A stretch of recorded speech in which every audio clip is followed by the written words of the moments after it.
Bienvenue dans cette nouvelle édition de l'Africa Tonight. Au sommaire, un convoi de l'armée française à destination du Niger et qui traverse le Burkina Faso a du mal à progresser et a même été bloqué vendredi 19 novembre par des manifestants dans la ville de Kaya, au centre-nord du pays. Les manifestants ne veulent plus de soldats français qu'ils accusent de transporter des armes pour approvisionner les terroristes. Les chefs d'état-major de la CEDEAO qui entendent redoubler d'efforts pour mettre un terme aux exactions des groupes djihadistes dans la sous-région ouest-africaine. Ces derniers appellent à l'unité pour une lutte antiterroriste plus efficace.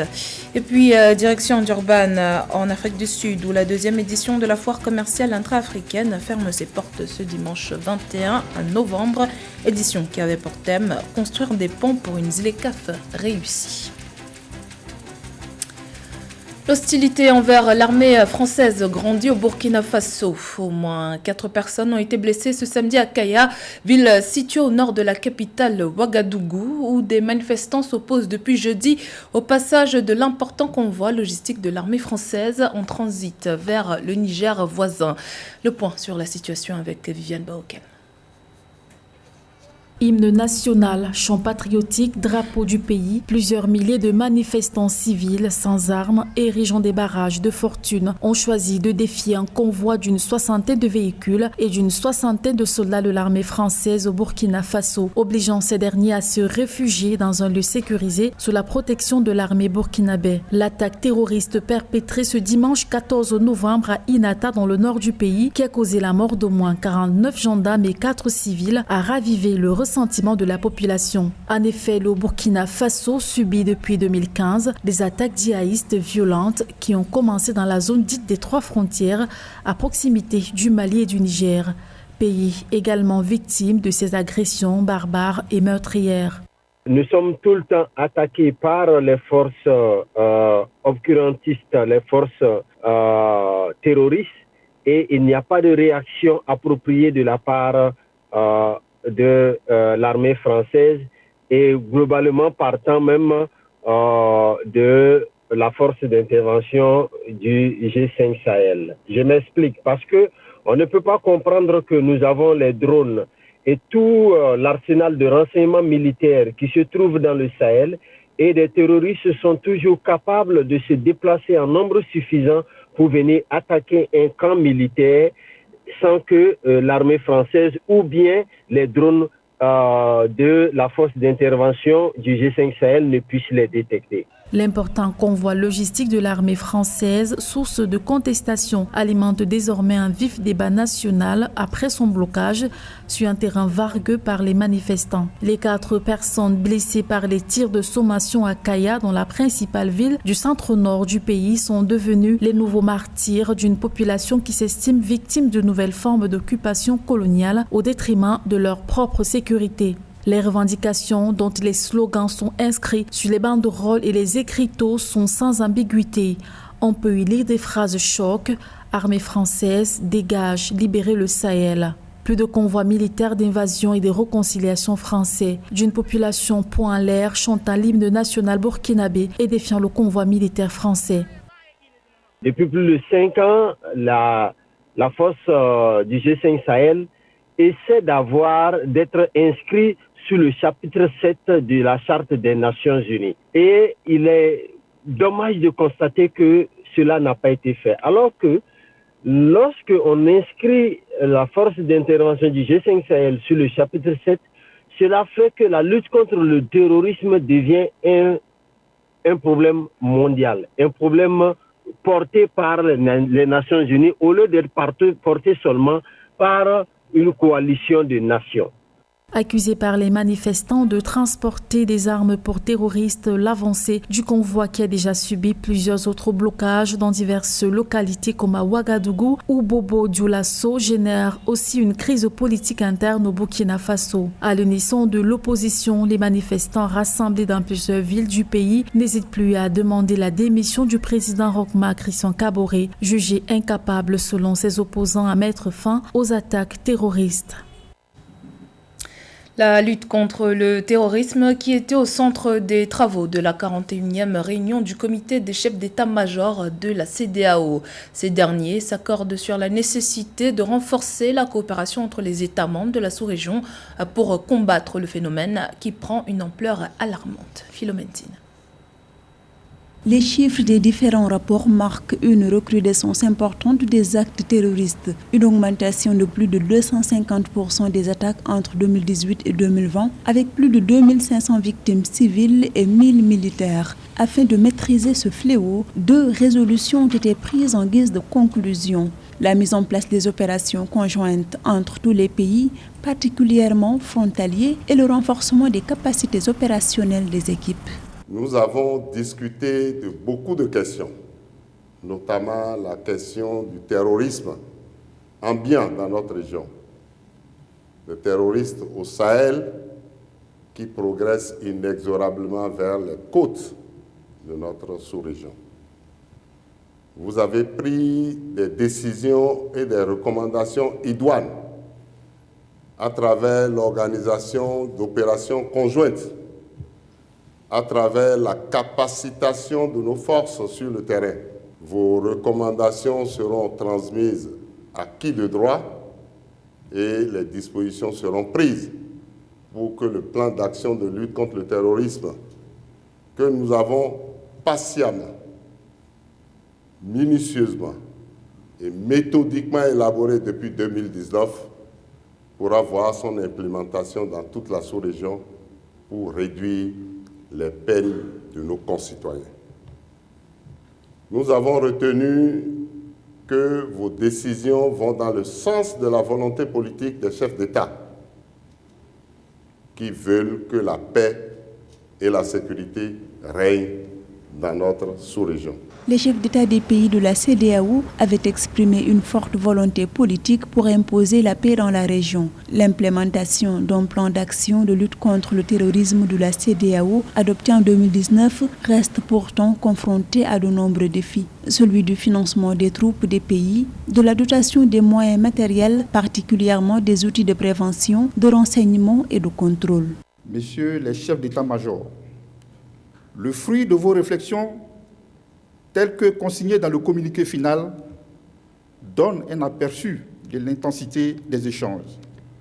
C'est la raison pour laquelle je voudrais également, au nom du ministre d'État, vous féliciter d'avoir abordé sous tous ces angles la principale préoccupation de gouvernance de nos États, à savoir la sécurité de nos populations, aussi bien en milieu urbain que rural. Sur ce point, 3 éléments importants méritent d'être soulignés. Premièrement, les actions qu'entend mener l'organisation sous-régionale commune pour accompagner les États dans la lutte contre le terrorisme. La mise en place des mécanismes de maintien de paix en Afrique de l'Ouest et la prise en compte de la reconfiguration de l'opération Barkhane dans le Sahel et la posture à adopter par nos États dans la lutte contre le terrorisme en tenant compte de cette nouvelle donne.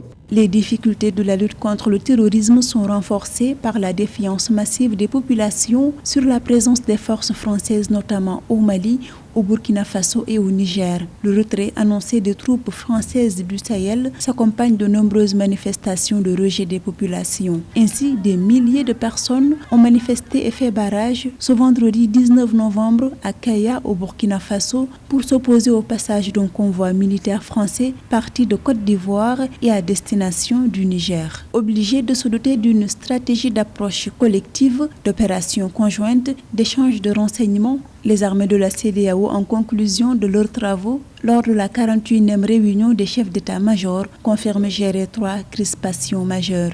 Les populations qui manifestent de plus en plus contre l'insécurité dans leur pays et jugent encore les carences et les victimes des attaques trop élevées malgré les accords passés avec la France. La décision de la France de se retirer progressivement des opérations dans le Sahel face à la grogne populaire et la réalité de l'échec de ce déploiement.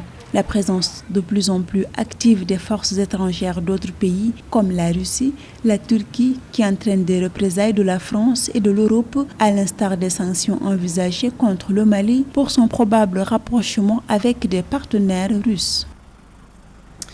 Levée des sanctions américaines contre le Burundi. Sanctions imposées il y a 6 ans en raison de la crise politique.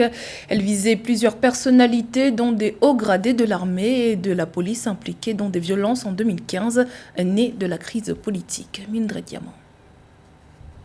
Les États-Unis ont levé le 18 novembre 2021 les sanctions imposées au Burundi depuis 2015. Des sanctions infligées lorsque de violentes manifestations ont éclaté contre l'ex-président Pierre Nkurunziza qui ont entraîné plus d'1 millier de décès et plusieurs blessés. La décision américaine intervient 2 jours après que l'ambassadrice américaine au Burundi, Melanie Higgins, a rencontré le président burundais Evariste Ndayishimiye à Gitega. La levée des sanctions de l'administration américaine contre certains dirigeants burundais procède d'une logique.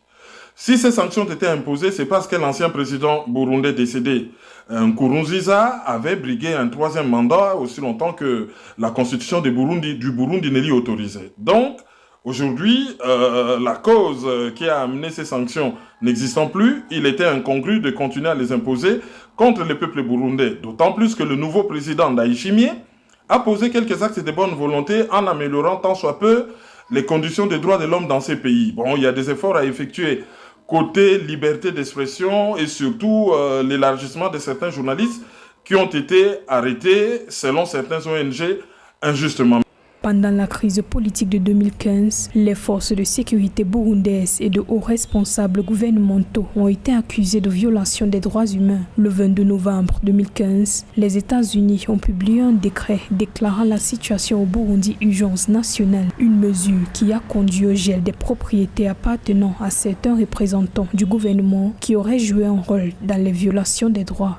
Par rapport à la politique étrangère des États-Unis, le Burundi est un des grands pourvoyeurs, non seulement des casques bleus, mais des forces de maintien de la paix, dont les États-Unis, qui dirigent par derrière, ont besoin dans leur mission de pacification de certaines régions du monde, notamment en Afrique. Et on sait que la région des Grands Lacs est en proie à des forces djihadistes qui ont déstabilisé la Mozambique, qui viennent de procéder à des attentats en Ouganda. La République démocratique du Congo est déstabilisée, donc il faudrait encourager les efforts du nouveau président burundais, dont les États-Unis auront besoin pour des raisons géopolitiques, dans le sens de l'amélioration de la situation des droits de l'homme dans ces pays, d'où la levée des sanctions américaines. Selon le gouvernement américain, le transfert de pouvoir à la suite des élections de 2020 a considérablement réduit la violence au Burundi. En conséquence, le président Joe Biden a mis fin à l'état d'urgence nationale déclaré dans le pays. Rappelons qu'en 2015, l'Union européenne avait également infligé des sanctions au Burundi à la suite de rapports des Nations Unies faisant état de violations flagrantes des droits humains, suspendant ainsi l'aide directe au pays. Direction l'Afrique du Sud à présent. La 2e édition de la foire commerciale intra-africaine qui s'est ouverte à Durban le 15 novembre referme ses portes ce dimanche. L'événement, qui s'inscrit dans le cadre de la promotion des échanges commerciaux intra-africains, a réuni plus de 10 000 participants et 1100 exposants. Des exposants qui nous ont fait découvrir leurs activités au micro de notre envoyé spécial Ange Nomignon. Bienvenue chers téléspectateurs d'Africa 24 dans ce nouveau numéro de l'exposant du jour. Nous sommes en direct de Durban en Afrique du Sud. Voilà, je suis bien entouré tout d'abord de madame qui expose donc à cette foire commerciale intra-africaine. Hello. Hi. Can you introduce yourself? I'm Summer Irene from Cameroon. I'm the CEO and founder of Wen Foods Enterprise. Yes. Okay. Wen Food is a food processing company that has to do with the transformation of soybeans into soy milk and eventually soy yogurt. Okay, good. We have also this handsome man. Can you introduce yourself? My name is Keside Anosike. I'm from the Tony Elumelu Foundation. Tony Elumelu Foundation is the leading philanthropy empowering African entrepreneurs across all 55 African countries. Irene right here is one of the Tony Elumelu entrepreneurs, and we're very proud to have, initiated her participation at the IATF 2021. So, can you present your product? Okay. My main problem was to solve the issue of infant malnutrition in Africa. I am a mother of 3. When I had my first child in 2013, I realized how difficult it was switching from breast milk to solid food.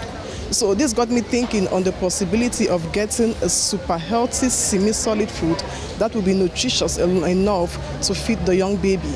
So I realized soya beans is one of the seeds that are very much available in Cameroon, and it is very much healthy for every baby. So I realized if I could process soya beans into soy milk, that would be much beneficiary to the young child. So Rivoli soy is an extract from soya bean seed. Yeah, it's an extract from soya bean seed. It is very rich in protein. It is rich in calcium. It is rich in iron.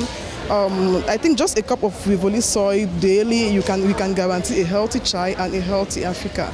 So it is important for you to support this initiative? Absolutely. I think Irene's story is one of the, it's just like many other entrepreneurs who have responded to a personal situation in their life and have used it to have turned it into commerce and are transforming their communities for that. Look at Irene, it took having a child and becoming a mother for this business idea to spur. And then of course the Tony Elumelu Foundation, we're always looking for Africans with the right business idea and giving them the support, the training, the mentoring, and then the funding to be able to establish what they've established. I think that's one thing I love the most about African entrepreneurs is the fact that they find solutions. They're very solution driven. So it's how do we address this particular issue? Product, entrepreneurship, enterprise. So very proud of Irene. I think she's doing wonderful, a fantastic job in Cameroon, and she's here in Durban to showcase her very healthy, very nutritious product. Thank you guys.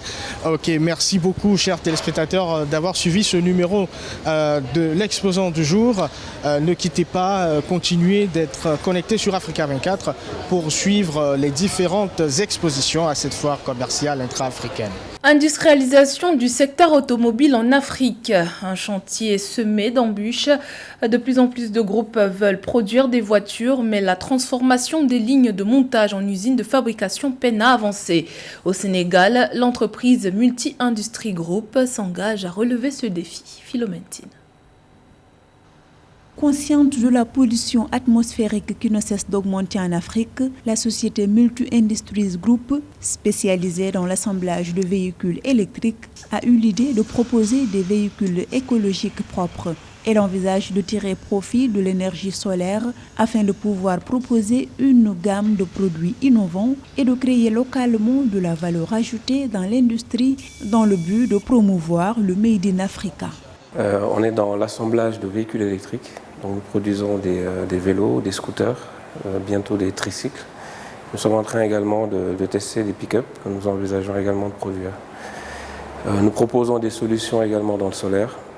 Donc tout ce qui est bornes de recharge, les formations. Avoir une maîtrise aussi de la chaîne de valeur. C'est l'idée, c'est de pouvoir maîtriser du début à la fin.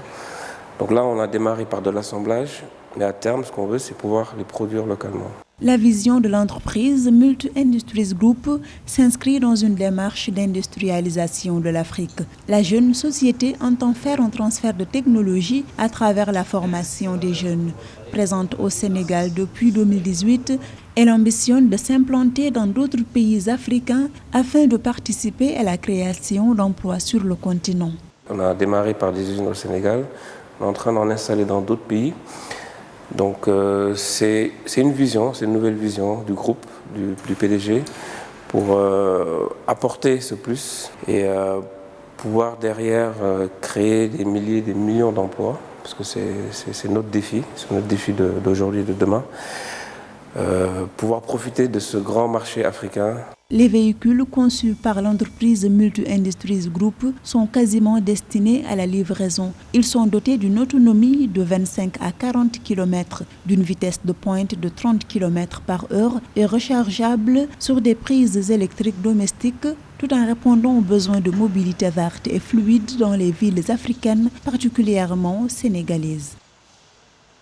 C'était le journal de la rédaction. Merci pour votre fidélité. Dans un instant, une nouvelle édition de l'actualité sur Africa 24.